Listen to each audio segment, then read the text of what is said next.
Que Dieu vous bénisse tous.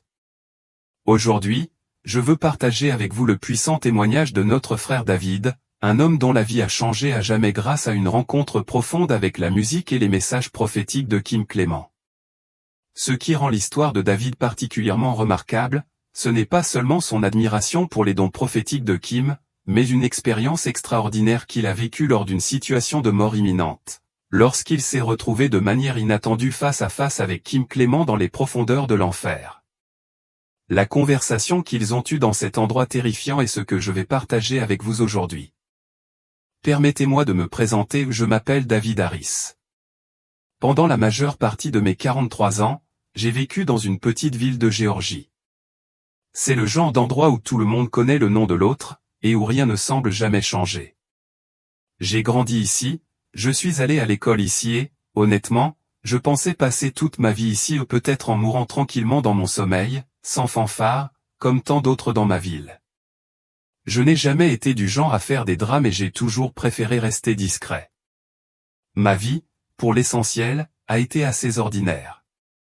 J'ai travaillé comme musicien, en faisant de petits concerts ici et là, rien d'assez important pour me mettre sous les feux des projecteurs. Pourtant, malgré tout cela, j'ai toujours ressenti cette douleur silencieuse dans mon cœur, comme si quelque chose manquait, comme si j'avais un but plus profond que je n'accomplissais pas. La musique, les petits concerts, les nuits interminables passées seul dans mon appartement faiblement éclairé avec rien d'autre que des plats à emporter et une guitare, ces choses ont rempli le silence, mais elles ne m'ont jamais vraiment satisfaite. Je n'avais plus beaucoup de famille. Mes 2 parents étaient décédés il y a des années, et le cercle d'amis proches que j'avais autrefois s'était réduit au fil du temps. Il y avait des moments où je ne savais pas trop où j'allais dans la vie, des moments de profonde incertitude et de confusion.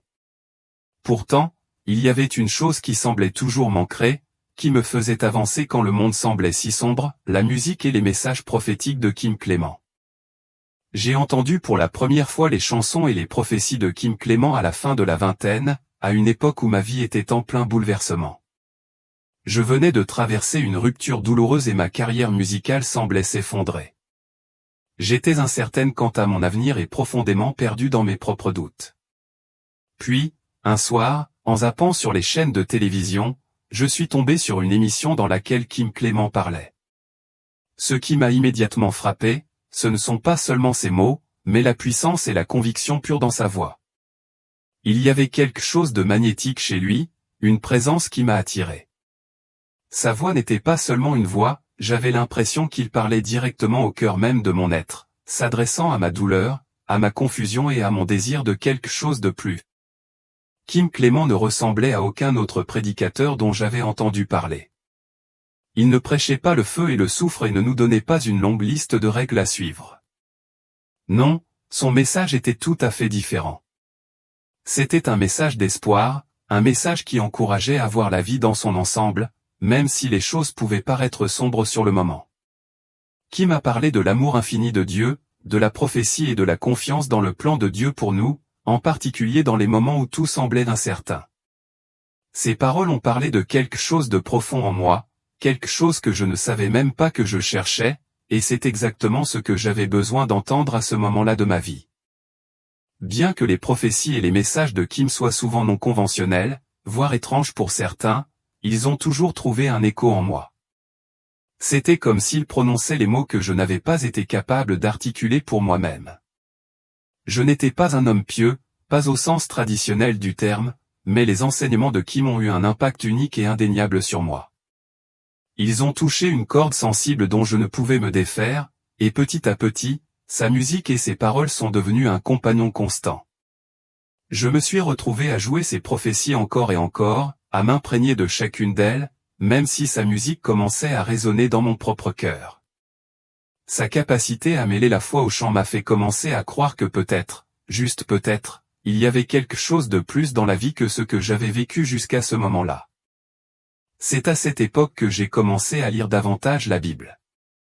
Ce n'était pas par sens du devoir ou par obligation, mais plutôt par simple curiosité. Je ne cherchais pas activement le salut au sens traditionnel du terme, pas encore, en tout cas. Ce que je cherchais, c'était quelque chose de plus profond, un sens, un but, une direction et les messages de Kim Clement m'ont apporté cela. Ces enseignements m'ont ouvert les yeux sur le fait que même dans les moments les plus difficiles et les plus douloureux, les plans de Dieu pour nous sont plus grands que tout ce que nous pourrions imaginer. Son message ne concernait pas la célébrité ou la richesse, des choses qui vont et viennent en un clin d'œil. Il s'agissait de marcher dans la foi, de croire que Dieu avait un but pour nous même lorsque nous ne pouvions pas voir la situation dans son ensemble. Au fil des années, ma vie semblait s'installer dans un rythme régulier. Les concerts étaient encore petits et les foules souvent clairsemées, mais je continuais à avancer. Renoncer à la musique n'était pas une option. Même si le succès que j'avais imaginé était encore un rêve lointain, je refusais de laisser tomber la musique que j'aimais. Pourtant, un sentiment d'inquiétude grandissait en moi. Ce n'était pas de l'amertume, mais je ne pouvais plus ignorer le vide que je ressentais. Je n'avais pas obtenu la grande percée que j'avais espérée.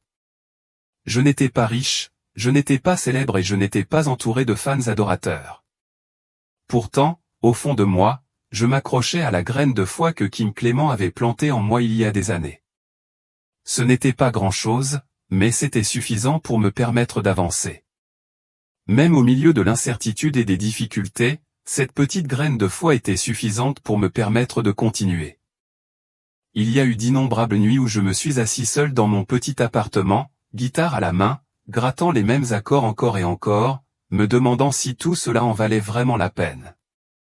Le silence autour de moi était lourd et l'incertitude de mon avenir pesait sur moi comme une encre. Mais dans ces moments de calme, je pensais à Kim Clement. Je réfléchissais à sa vie et aux batailles qu'il avait dû mener, à ces moments où le monde semblait indifférent à son message, où sa voix aurait pu passer inaperçue, mais où il continuait à avancer, inébranlable dans sa mission. Sa résilience m'a inspiré, et je savais que je devais continuer moi aussi, même lorsque le chemin à parcourir semblait incertain et flou. Kim m'avait appris une leçon puissante, la foi ne mène pas toujours à la célébrité, à la richesse ou à la reconnaissance. Parfois, la foi mène à quelque chose de bien plus précieux, une connexion plus profonde et plus intime avec Dieu et un sens plus clair du but de cette vie. Je n'ai jamais eu la chance de rencontrer Kim Clement en personne, ce que j'ai toujours souhaité. J'avais envie de le remercier, de lui exprimer ma gratitude pour tout ce qu'il avait fait pour moi sans le savoir, pour la façon dont sa musique et ses paroles prophétiques avaient été une lumière dans mes moments les plus sombres. Je n'ai jamais su s'il avait conscience de l'impact que ces prophéties avaient sur des gens comme moi, mais je gardais l'espoir qu'au fond de lui, il savait à quel point son don était puissant, un don qui parlait directement à l'âme. Ces prophéties étaient plus que de simples prédictions. Elles étaient des fenêtres sur une vérité plus profonde, des aperçus de la volonté de Dieu pour chacun de nous, destinés à nous guider, à nous inspirer et à éveiller quelque chose en nous.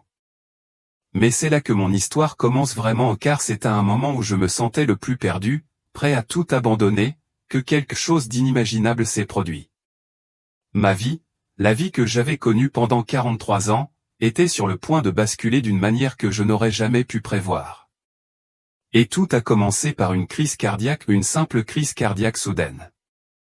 En y repensant, il m'est presque impossible de décrire avec des mots comment je suis passé d'un homme qui s'était égaré à quelqu'un qui allait se retrouver face à face avec la personne même dont les mots m'avaient maintenu en vie alors que je pensais que tout espoir était perdu. C'était comme si Dieu avait décidé qu'il était enfin temps pour moi d'apprendre la vérité de la manière la plus profonde et la plus bouleversante imaginable. Ce qui s'est passé ensuite allait changer le cours de ma vie pour toujours, et tout a commencé à cet instant fatidique où mon cœur s'est arrêté. Et donc, j'étais là, debout dans un endroit si sombre et terrifiant qu'il défiait toute compréhension. Je ne le savais pas encore, mais ma vie était sur le point de changer pour toujours d'une manière que je n'aurais jamais pu prévoir. Ce qui se déroulait devant moi était une rencontre avec Kim Clement, mais pas de la manière que j'avais imaginée. Ce serait une rencontre qui allait tout bouleverser d'une manière incompréhensible. C'était un mardi après-midi où tout ce que je pensais savoir sur la vie s'est effondré. Pendant des mois, j'avais poussé mon corps à bout, travaillé de longues heures épuisantes, ignoré les signes de stress et survécu en me nourrissant uniquement de café et de fast-food. Mon cœur me causait des problèmes depuis un certain temps, mais je me persuadais que ce n'était rien de grave, juste une petite fatigue, un simple désagrément mineur. Mais cet après-midi-là, Alors que j'étais assis à mon bureau dans le petit bureau que j'avais aménagé pour joindre les deux bouts, j'ai ressenti une douleur intense et aiguë dans la poitrine qui m'a coupé le souffle et acéré mon cœur. La pression était si écrasante que j'ai cru que j'allais m'évanouir. Je me souviens m'être serré la poitrine, essayant désespérément d'appeler à l'aide, mais aucun son ne venait. Ma vision était floue et j'avais l'impression que mon corps me trahissait, s'éteignait d'une manière que je ne pouvais pas contrôler. Et puis, en un instant, tout est devenu noir. Quand j'ai repris connaissance, je n'étais plus dans ce bureau. Je n'avais même plus conscience de mon corps physique. Au lieu de cela, je me suis retrouvé dans un endroit complètement surréaliste, un vide qui ressemblait plus à un cauchemar qu'à tout ce que j'aurais pu imaginer. Il n'y avait aucune douleur, aucun bruit, seulement un froid immense et suffocant qui s'étendait sans fin autour de moi. Je me sentais suspendu dans le temps et l'espace, détaché de tout, comme si je n'existais plus dans le monde que je connaissais autrefois. C'était désorientant et terrifiant. Puis, comme si elle répondait à une force invisible, une étrange chaleur a commencé à se répandre dans le vide. Ce n'était pas une chaleur réconfortante, cependant, c'était contre nature et oppressant, et la température a commencé à augmenter à chaque seconde qui passait. L'air s'est épaissi et à ce moment-là, j'ai réalisé que je n'étais plus seul. Bien que je ne puisse rien voir clairement, j'ai senti la présence de quelque chose de sombre, quelque chose de terriblement anormal. La chaleur est devenue insupportable, suffocante. J'avais l'impression d'être consumé par elle. Le sol sous mes pieds n'était plus solide. Elle bougeait et se déformait comme si je me tenais sur une terre instable et en ruine. Chaque pas que je faisais me donnait l'impression de sombrer dans le chaos. Au loin, une faible lumière vacillait, attirant mon attention. C'était comme une étoile lointaine, à peine visible dans l'obscurité écrasante. Sans réfléchir, je fus attiré vers elle, même si une partie de moi comprenait que ce ne pouvait pas être la voie de sortie. Mais je devais bouger, je devais aller vers quelque chose ou n'importe quoi. Alors que j'avançais, la chaleur s'intensifiait et le sentiment de malheur autour de moi devenait plus fort, plus étouffant. L'air était lourd comme s'il me pressait, et les murs qui m'entouraient semblaient s'étendre à l'infini dans toutes les directions. C'était comme être piégé dans un labyrinthe sans issue, sans échappatoire. J'éprouvais un profond sentiment d'isolement, comme si j'étais complètement perdu dans un endroit où l'espoir n'avait aucun sens. Plus je m'enfonçais dans ce cauchemar, plus je sentais mon âme s'échapper, incapable de tenir plus longtemps. C'était comme si je m'évanouissais, me désintégrais dans l'obscurité. Rien dans cet endroit n'avait de sens, mais à cet instant, je savais que j'étais loin de toute compréhension de la vie et de la mort. J'étais dans un endroit que je n'aurais jamais pu imaginer, un endroit qui me conduisait lentement, inexorablement, aux confins de tout ce que j'avais connu. C'était comme si ma vie avait déjà été confisquée, comme si je n'avais plus d'importance à cet endroit. À cet instant, je me suis rendu compte avec une horreur profonde que je n'étais pas dans un endroit de simple obscurité ou de confusion, j'étais dans un endroit bien pire, un endroit auquel je n'aurais jamais pu me préparer. Je ne contrôlais plus rien. Je n'étais pas en vie, mais je n'étais pas mort non plus. J'étais coincé, suspendu dans des limbes inimaginables, coincé entre deux mondes. La peur qui m'étreignait était différente de tout ce que j'avais connu auparavant. Elle était profonde et suffocante, comme si l'air que je respirais était épais de terreur. La chaleur me pressait, implacable et suffocante, tandis que le vide autour de moi s'étendait à l'infini. La sensation d'être observé ou surveillé par quelque chose d'invisible ne faisait qu'accroître la terreur. C'était une peur si vive, si viscérale, que je pouvais presque la goûter, comme une présence métallique et fétide au fond de ma gorge. Puis, à travers l'obscurité épaisse, je l'ai vue une silhouette assise seule au loin, baignée d'une lumière douce et éthérée qui contrastait fortement avec la noirceur oppressante qui l'entourait. Au début, je ne pouvais distinguer aucun détail. Son visage était obscurci par la faible lueur. Mais il y avait quelque chose en lui, quelque chose d'instinctif, qui me semblait étrangement familier. Une attirance indéniable vers lui a surgi en moi. J'étais attiré par lui, bien que mes pas soient lents et hésitants, mon cœur battant à tout rompre avec un mélange de peur et de curiosité. Je ne savais pas que cette rencontre, ce moment, briserait tout ce que je pensais savoir sur la foi, la vie et la structure même de l'existence. Alors que je m'approchais, quelque chose dans l'air a de nouveau bougé et la chaleur oppressante s'est intensifiée, m'enveloppant comme une couverture suffocante. Pourtant, malgré les conditions insupportables, la silhouette devant moi semblait m'attirer vers lui. Mes pieds bougeaient presque d'eux-mêmes comme si une force invisible me guidait vers lui. Plus je m'approchais, plus mon esprit avait du mal à donner un sens à ce dont j'étais témoin. Je devais comprendre quel était cet endroit et qui était cette personne qui semblait détenir la clé de tout cela. Enfin, alors que je m'approchais suffisamment pour distinguer les détails, je le vis plus clairement. C'était un homme, assis sur ce qui semblait être une pierre brute, la posture affaissée de fatigue. Sa tête était inclinée, comme alourdie par un fardeau insupportable, et ses mains étaient liées par d'épaisses chaînes, étroitement entravées comme pour le maintenir en place. Les chaînes semblaient lourdes comme si elles étaient là depuis des années, leur poids était un tourment constant. Ses vêtements étaient en lambeaux, déchirés par des années de souffrance, et il y avait en lui une atmosphère indubitable d'angoisse silencieuse. La tristesse qui émanait de lui était palpable, une tristesse si profonde qu'elle résonnait au plus profond de mon âme. J'avais l'impression d'être témoin d'une souffrance si profonde qu'elle transcendait le temps et l'espace ou une agonie qui résonnait au plus profond de mon être. Et puis, à ce moment-là, j'ai compris qui était cet homme. Mon cœur a fait un bond et un frisson glacial m'a parcouru l'échine lorsque la vérité m'a frappé comme une vague. La silhouette devant moi n'était autre que Kim Clément. C'est alors, dans cet instant d'incrédulité, que je l'ai reconnu. Ses traits étaient reconnaissables, son visage si familier qu'il a envoyé une secousse dans tout mon être. C'était Kim Clément.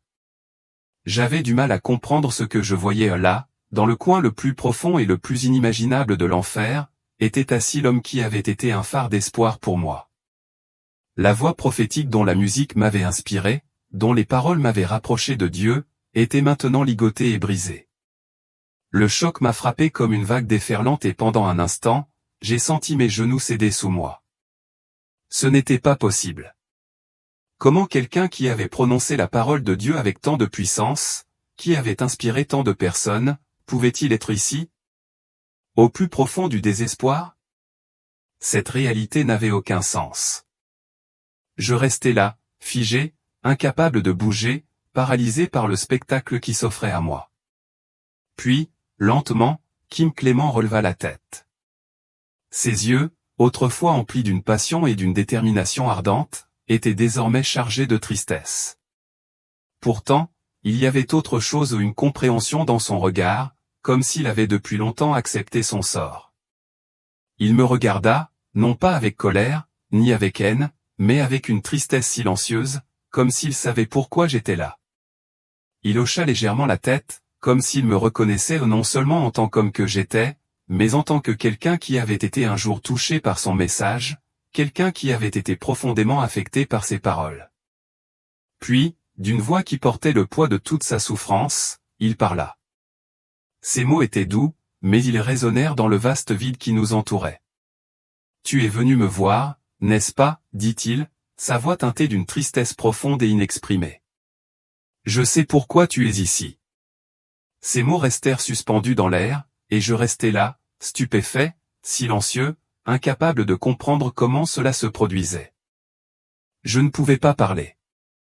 J'étais bouleversé, toujours aux prises avec la vision impossible qui se présentait à moi, l'homme qui avait autrefois été un symbole d'espoir, maintenant réduit à cela, brisé, lié et enchaîné dans les profondeurs de l'enfer. Comment était-ce possible? Comment quelqu'un qui avait passé sa vie à prêcher la puissance de Dieu, son amour et son salut pouvait-il se retrouver dans un tel endroit? Mon esprit s'emballait, essayant de donner un sens à l'impossibilité de tout cela, mais c'était comme si chaque tentative de comprendre ne faisait qu'aggraver ma confusion. Kim semblait ressentir le trouble en moi, la question que je ne pouvais pas exprimer avec des mots, la perplexité et la douleur qui reflétaient les miennes. Avec un profond soupir de regret, il reprit la parole. « Je suis désolé, dit-il, la voix pleine de chagrin. Je suis désolé pour les choses que j'ai faites, pour les choses que j'ai laissées se produire dans ma vie. » Il y eut une longue pause, et il sembla lutter avec sa propre honte avant de continuer. L'orgueil, l'avidité, le désir de gloire et de reconnaissance, murmura-t-il. Tout cela m'a conduit ici. Je l'ai laissé me consumer. Je l'ai laissé me séparer de Dieu. Ces paroles me frappèrent comme un coup de foudre. C'était un homme qui avait passé toute sa vie à prêcher la vérité, à prêcher sur la puissance du salut de Dieu, à marcher dans la foi, et pourtant il était là, prisonnier de ses propres péchés, lié par les choses mêmes contre lesquelles il avait mis les autres en garde. Comment cela avait-il pu arriver? Comment quelqu'un d'aussi dévoué à Dieu, dont la vie semblait si pleine de sens, pouvait-il tomber si bas? J'étais sans voix. Je ne savais pas quoi dire, ni comment répondre. Que dire à quelqu'un qui avait été un guide, un leader, une voix d'espoir, et qui était maintenant si profondément brisé, perdu dans ses propres regrets? Le poids de tout cela pesait lourd sur moi, et à ce moment-là, j'ai réalisé que le parcours de Kim, sa chute en disgrâce, n'était plus qu'une histoire personnelle tragique. C'était un avertissement sévère. Ces mots, bien que prononcés avec la plus grande humilité, résonnaient dans l'obscurité, m'incitant à comprendre les dangers de laisser les choses mêmes que nous recherchons, le pouvoir, la célébrité, le succès, nous éloigner de la vérité, de Dieu. Et même si cela me faisait mal de le voir ainsi, je savais que son histoire, sa vérité, était destinée à m'atteindre et peut-être, d'une certaine manière, à nous atteindre tous. Kim Clément semblait lire mes pensées comme si elles étaient exposées à nu devant lui. Sa voix, douce mais lourde de regret, brisait le silence. Ce n'était pas le message qui était mauvais, dit-il doucement, ses mots suspendus dans l'air comme une confession. C'était la façon dont je vivais ma vie. Je parlais de salut, mais je ne le mettais pas en pratique. Je prêchais l'humilité, mais j'étais plein d'orgueil. Je parlais d'amour, mais je laissais mes propres désirs le détruire. Il n'y avait pas de colère dans sa voix, pas d'amertume, seulement le poids d'un profond remords. C'était le genre d'humilité que je n'avais jamais entendu de sa part auparavant, une humilité qui ne venait pas de la scène, mais du plus profond de son âme, façonnée par la dure réalité de sa chute. C'était comme si, même dans cet endroit terrible, il avait accepté la profondeur de ses erreurs. Et c'est là que la vérité m'a frappé, ce n'était pas seulement un homme qui était tombé en disgrâce. C'était un homme qui avait été consumé par son propre orgueil, son propre besoin d'approbation, et maintenant, il en payait le prix d'une manière que je n'aurais jamais pu imaginer. Pour la première fois de ma vie, j'ai compris à quel point la foi pouvait être fragile. J'ai réalisé à quel point la mission même à laquelle on est appelé peut facilement être obscurcie par les distractions et les tentations du monde. Ce n'est pas que Kim Clément avait cessé de prêcher la vérité, c'est qu'il avait cessé de la vivre. Ses chaînes claquaient faiblement alors qu'il changeait de position, ses yeux ne quittant jamais les miens. Le poids de ses mots, la gravité de sa situation, s'installaient sur moi comme un épais brouillard, rendant ma respiration difficile. Son ton était calme, mais chaque mot portait le poids immense d'années de regrets et des regrets qui avaient trouvé leur expression la plus complète dans ce lieu sombre et désolé. Je vivais pour les applaudissements, a-t-il poursuivi, la voix légèrement tremblante. J'en suis devenu accro. Au début, j'avais l'impression que c'était la bonne chose à dire quand je sentais l'esprit me traverser. Mais avec le temps, j'ai perdu de vue la vérité. J'étais censé servir Dieu, être un vaisseau, mais je me suis davantage concentré sur moi-même que sur la mission. Je voulais la célébrité, la reconnaissance, l'influence et cela a brouillé mon jugement. En écoutant, la tristesse dans sa voix résonnait dans mon propre cœur. Ce fut une révélation douloureuse d'entendre cet homme, qui avait autrefois été l'incarnation de l'inspiration divine pour tant de personnes, admettre une telle faillibilité. L'homme qui avait parlé si puissamment de la volonté de Dieu avait permis aux choses mêmes contre lesquelles il avait mis en garde l'orgueil, la vanité, le désir d'approbation du monde ou de le consumeur. Et maintenant, il était là, prisonnier de ces mêmes désirs, lié par des chaînes non pas de métal, mais de sa propre fabrication. Cette prise de conscience m'a frappé de plein fouet. Kim avait été utilisé par Dieu, oui. Il avait prononcé des prophéties qui avaient changé des vies, sa musique avait remonté le moral de tant de personnes, mais ses propres faiblesses humaines, son besoin d'affirmation, son désir de reconnaissance l'avait égaré. Dans sa quête de gloire, il avait perdu de vue le but simple et pur qu'il était appelé à accomplir. L'homme qui avait été autrefois un instrument de la vérité de Dieu payait maintenant le prix ultime pour avoir laissé ses propres désirs devenir son maître. Alors que le poids des paroles de Kim s'installait au plus profond de moi, j'ai compris avec une douloureuse clarté qu'aucun d'entre nous, aussi doué ou utilisé par Dieu soit-il, n'est à l'abri des dangers de l'orgueil et de l'importance personnelle. Le chemin du salut n'est pas toujours clair, et les distractions du monde peuvent facilement nous égarer. L'histoire de Kim Clément, bien que tragique, n'était pas seulement la sienne, c'était un avertissement pour tous ceux qui se croyaient au-dessus de la tentation, un rappel que la bataille pour la foi est une bataille que nous devons mener chaque jour. Dieu m'a béni avec un don, continua-t-il, les yeux remplis à la fois de tristesse et d'une sorte de profonde compréhension. Mais j'ai pris ce don et je l'ai déformé. J'ai laissé l'orgueil dicter mon chemin. Je ne prêchais pas seulement pour aider les autres, je prêchais pour satisfaire mon propre besoin d'approbation, et c'est là que j'ai fait erreur. J'ai arrêté de laisser Dieu me guider, et à la place, j'ai commencé à me guider moi-même. Ces mots restaient lourds dans l'air, presque palpables, comme si l'obscurité autour de nous changeait à chaque syllabe, reconnaissant la gravité de sa confession. L'endroit où nous nous trouvions, un royaume de tourments, semblait faire écho au poids de son repentir. Le visage autrefois passionné et inébranlable de Kim s'était maintenant transformé en un visage d'humilité tranquille, reflet de la profonde tristesse qui l'avait envahi. Matthieu 6h24, murmura-t-il, presque pour lui-même, citant les Écritures doucement mais clairement. Personne ne peut servir de maître. Soit on haït l'un et on aime l'autre, soit on se voue à l'un et on méprise l'autre. Je n'avais pas vraiment compris cela jusqu'à maintenant, continua-t-il, la voix pleine de regret. J'ai servi mes propres désirs, mon besoin de réussite, et ce faisant, j'ai perdu la chose même que j'étais censé servir, Dieu. Je pouvais ressentir la tristesse dans ses paroles, pas seulement pour lui-même, mais pour les innombrables vies qu'il avait touchées au fil des ans. Kim Clément avait été un phare d'espoir, un prédicateur dont la musique et les prophéties avaient sorti de nombreuses personnes du désespoir, les guidant avec la promesse du plan divin de Dieu. Mais ici, dans les recoins obscurs de l'enfer, il voyait clairement maintenant comment ses ambitions personnelles, sa soif de succès, de reconnaissance et d'influence avaient déformé la vérité même qu'il proclamait autrefois. Les gens venaient pour entendre la parole de Dieu, a-t-il dit, ses yeux rivés sur les miens, comme s'il fouillait mon âme. Mais j'étais trop aveuglé par mon propre besoin d'affirmation. J'ai laissé ma célébrité devenir mon identité, et ce faisant, je me suis éloigné du Dieu même dont je parlais. Il y avait une douleur indéniable dans sa voix, un désir profond et inassouvi de rédemption, une rédemption qui ne viendrait jamais dans ce lieu abandonné. Et à ce moment-là, je ne pouvais m'empêcher de me demander combien d'autres étaient tombés dans le même piège, combien avaient laissé les distractions du monde, la poursuite du succès, du statut et de l'approbation ou les éloigner de la simple et pure vérité de l'Évangile. Kim Clément s'arrêta comme s'il rassemblait les morceaux de ses pensées brisées, puis il reprit la parole, son ton changeant légèrement. Cette fois, il y avait plus de fermeté dans ses paroles, comme s'il était parvenu à une plus profonde prise de conscience de sa situation difficile et des leçons qu'il avait apprises, bien que trop tard. Je pensais que je faisais l'œuvre de Dieu, dit-il lentement, le poids de son erreur étant clair dans chaque syllabe. Mais ce n'était pas le cas.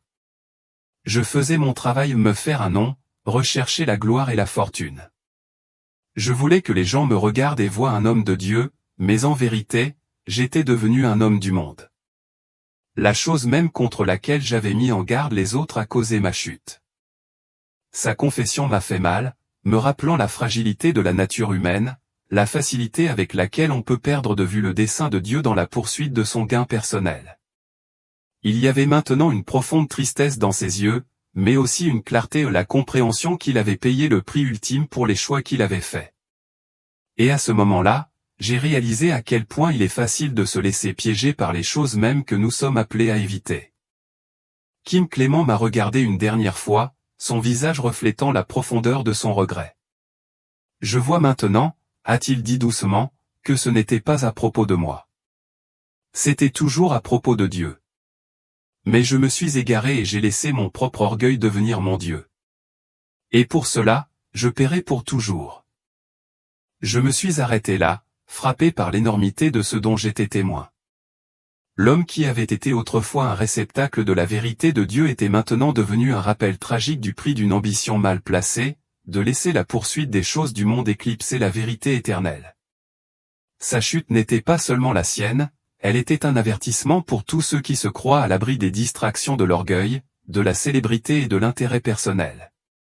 En fin de compte, c'était la vérité la plus simple qui lui avait échappé, servir Dieu ne consiste pas à rechercher la reconnaissance, mais à vivre humblement sa volonté, quelle que soit l'approbation du monde. Je crois toujours en Dieu. Je crois toujours en sa grâce. La voix de Kim Clément tremblait tandis qu'il parlait, le poids de sa confession s'alourdissant davantage. Mais mon parcours ici est un rappel douloureux, je n'ai pas pratiqué ce que j'ai prêché. Je ne vivais pas la vie que je disais aux autres de vivre.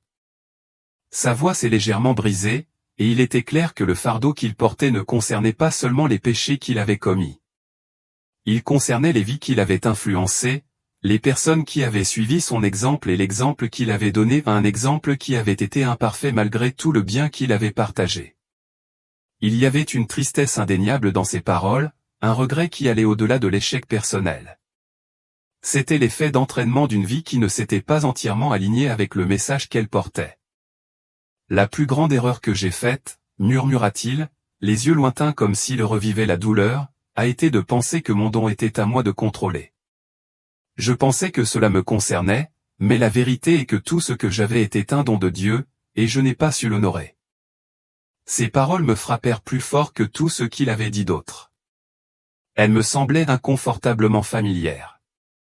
Combien de fois avais-je moi aussi laissé ma propre fierté, mes propres ambitions et mes propres désirs façonner la direction de ma vie? Combien de fois avais-je recherché la reconnaissance, l'approbation ou le succès au lieu de me concentrer uniquement sur le but que Dieu avait fixé pour moi? J'ai réalisé à ce moment-là à quel point nous pouvons facilement perdre de vue la vérité dans la poursuite des choses du monde, même lorsque nous pensons que nous le faisons pour les bonnes raisons. Les yeux de Kim s'adoucirent lorsqu'il parla une dernière fois. Il y avait maintenant chez lui une douceur, une vulnérabilité qui n'était pas là avant. David, ne fais pas la même erreur que moi. Ne laisse pas le monde te convaincre que ta valeur vient d'autre chose que de Dieu. Cherche-le d'abord, toujours, et ne laisse jamais les applaudissements des hommes couvrir le murmure de sa voix. Le silence qui a suivi m'a semblé une éternité, chargé d'un poids qui m'étouffait presque. Je ne savais pas quoi dire. J'étais venu chercher des réponses, quelque chose pour donner un sens à mes propres luttes, pour me retrouver face à face avec un homme dont la vie s'était effondrée parce qu'il avait perdu de vue la vérité même qu'il avait autrefois prêchée. Mais dans la tristesse de ces mots, j'ai aussi trouvé un message d'espoir. Il n'était pas trop tard pour que je tienne compte de son avertissement. Il n'était pas trop tard pour que je me détourne de ma propre fierté et de mon besoin de reconnaissance, et que je me concentre sur ce qui comptait vraiment, l'amour éternel et la grâce de Dieu. Les mots de Kim Clément restèrent dans l'air, lourds de regrets, mais aussi porteurs d'une urgence silencieuse. Sa voix s'est adoucie comme s'il essayait de me transmettre une dernière vérité avant que le temps ne s'écoule. « David » a-t-il dit, ses yeux rencontrant les miens avec une telle intensité que j'avais l'impression qu'il regardait dans mon âme. On ne peut pas se sauver soi-même. Ni par les actes, ni par l'ambition. Seulement par le Christ. Seulement par l'abandon. La finalité de ces paroles m'a frappé. C'était une vérité simple, mais qui portait le poids de tout ce que j'avais toujours eu du mal à comprendre. Il ne s'agissait pas de lutter, ni d'accomplir ou de devenir célèbre, mais de se rendre. Il s'agissait de laisser tomber tout ce qui me rendait digne et de laisser le Christ être celui qui façonne mon chemin. Ce moment, cette conversation, a tout changé. C'était comme si le voile avait été levé et que je pouvais voir clairement la vérité pour la première fois. La douleur des paroles de Kim Clément brûlait encore dans mon esprit alors que j'étais allongé dans cette chambre d'hôpital. Le poids de ce qu'il avait dit, la vérité qui avait été si profonde s'était enracinée dans mon âme. Le voile avait été levé et je ne pouvais plus ignorer le vide des objectifs que je poursuivais. La célébrité, l'approbation, le contrôle, tout cela n'était que des distractions, des illusions qui n'offraient rien de durable. La voix de Kim résonna de nouveau comme si elle résonnait au plus profond de ma poitrine. Tu es ici pour une raison, David. Ce moment, cet endroit, c'est le réveil de Dieu. Je l'ai raté. Ne le fais pas, la gravité de ces mots me frappa plus fort que la douleur physique que je ressentais encore dans ma poitrine. J'avais marché dans l'obscurité, trop pris dans le bruit du monde, sans me rendre compte à quel point je m'étais éloigné de ce qui comptait vraiment. Comment avais-je pu le rater? Les signes, les moments où j'aurais pu faire demi-tour? Qui m'avait fait ces erreurs, et maintenant j'étais confronté aux miennes. Et comme lui, j'avais eu autrefois la vérité, mais j'avais laissé mes désirs m'aveugler. Salomon avait tout, la richesse, le pouvoir, mais il voyait tout cela pour ce que c'était, vanité, murmura la voix de Kim dans mes pensées. Ecclésiaste 1h2, vanité des vanités, tout est vanité. Sans Dieu, tout est poussière. Je ressentais la vérité de ce verset au plus profond de moi, dans la moelle de mon être. Tout ce que j'avais poursuivi, chaque ambition, chaque désir ne signifiait rien. Tout était poussière, vide, éphémère. Sans Dieu, qu'est-ce que cela pouvait bien avoir? Les paroles de Kim devinrent pressantes, plus aiguës, un appel désespéré. Ne fais pas la même erreur. Tourne-toi vers Dieu.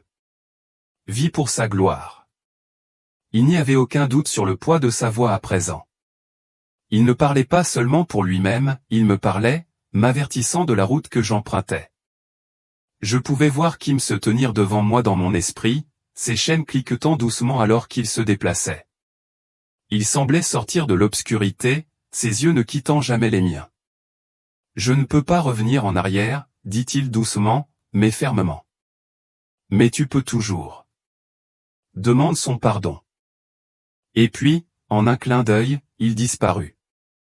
Les ombres l'engloutirent, ne laissant derrière lui que ses paroles, son avertissement, résonnant dans mon cœur comme un battement de tambour tonitruant. Il était encore temps pour moi de changer. Il était encore temps pour moi de faire demi-tour, de chercher la rédemption. C'était une chance que je ne pouvais pas me permettre de gâcher. Soudain, l'obscurité qui m'entourait commença à s'estomper et à la place, une lumière vive et stérile se précipita vers moi. Je sentis la vive piqûre de l'air froid sur ma peau et le bourdonnement mécanique des machines en arrière-plan. C'était si réel, si net. J'ouvris les yeux, clignant des yeux face à la soudaine luminosité, mes pensées embrumées par la confusion. Pendant un moment, je ne savais plus où j'étais jusqu'à ce que les murs blancs et stériles de la chambre d'hôpital deviennent lentement nets. Le bip régulier du moniteur cardiaque, le goutte-à-goutte rythmé de la perfusion intraveineuse, tout cela confirmait une vérité indéniable, j'étais en vie. Mon cœur s'était arrêté.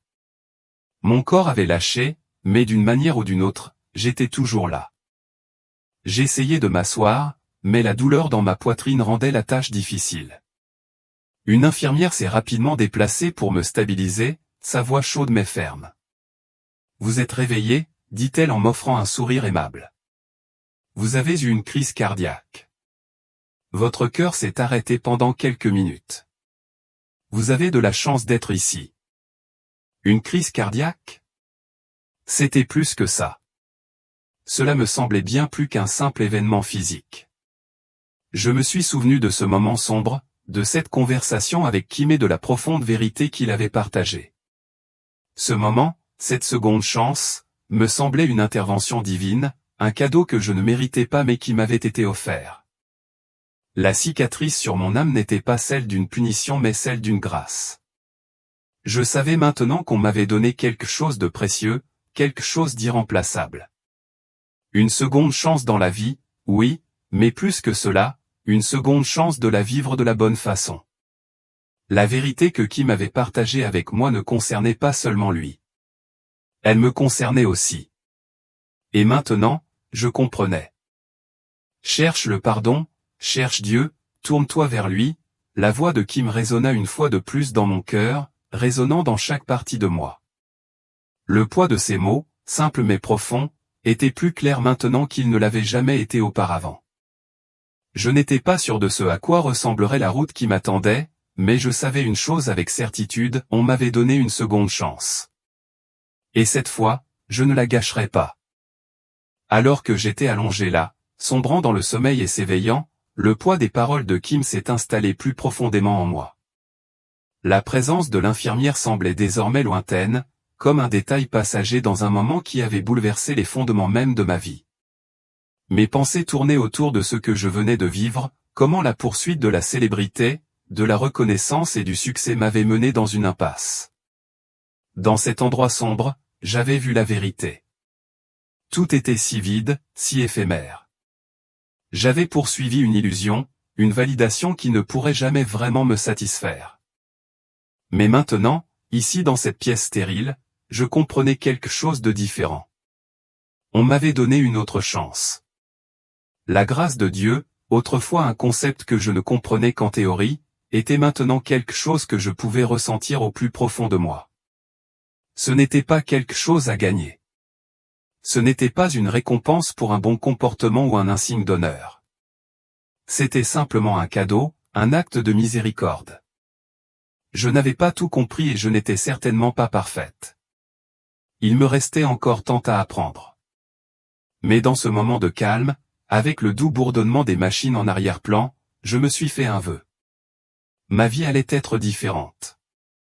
J'allais rechercher la direction de Dieu, pas l'approbation des autres.